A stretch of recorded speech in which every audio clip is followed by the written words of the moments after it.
কাজ যদি এভাবে করে ঘরের, আর বাইরে যায় কিভাবে কাজ করবো দেখেন গাইস। বাইরে কাঁথা বালিশ কোল বালিশ নিয়ে কাজ করে। একটু কাজ করতে করতে শুয়ে বসে একেবারে হাতের উপরে।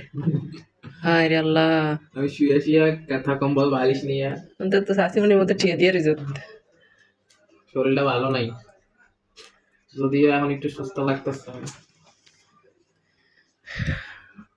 বাইরের 20 টিক্কা 30 টিক্কা বিরিয়ানি খাওয়া বন্ধ করে দে, শরীর ঠিক হয়ে যাবে। পোড়া তেলে আচ্ছা, বাসায় যে ইচ্ছা মতো তেল দিয়া যে জিনিস খাওয়া, বাসার সমস্যা হয় না।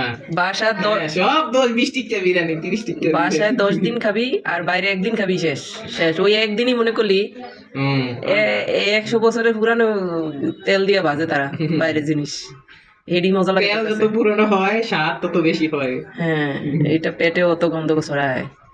এখন বেচারার নাক দিয়ে মুখ দিয়ে পাচে দিয়ে বের হচ্ছে সবকিছু গাইস।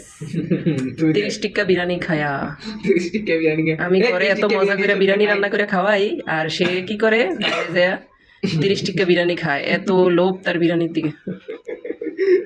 আচ্ছা, বড় লোকেরাও তো খায় বিরিয়ানি না? তুই যদি আর এই 30 টিক্কা বিরিয়ানি খাস, তোর ফ্যাট কাটতে আমি সিজার করে বাইর করবো আমি তোর এই বিরিয়ানি, মনে রাখিস তুই।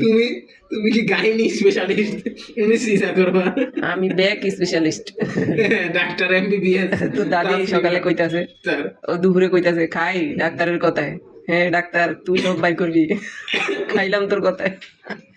তো এমন তুই 30 টিক্কা বিরিয়ানি খাওয়াবি, আমি একটা রেডা সিজার করে বাইর করে এলাম, মনে রাখিস তুই। বাসায় আর ইচ্ছা মতো তেল দিয়ে রান্না বান্না করো না। বাসারটা খাইলে তো সমস্যা হয় না।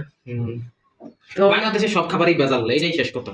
এখন ভেজাল খাওয়ার দরকার কি আমার? এই মই দিয়ে যে বাথরুমে দৌড়াদৌড়ি করস, এটা কি খুব ভাল লাগে?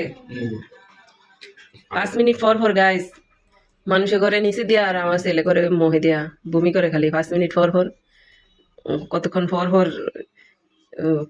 পর ওয়াক ওয়াক করতে করতে বাথরুমের দিকে দৌড় দেয়।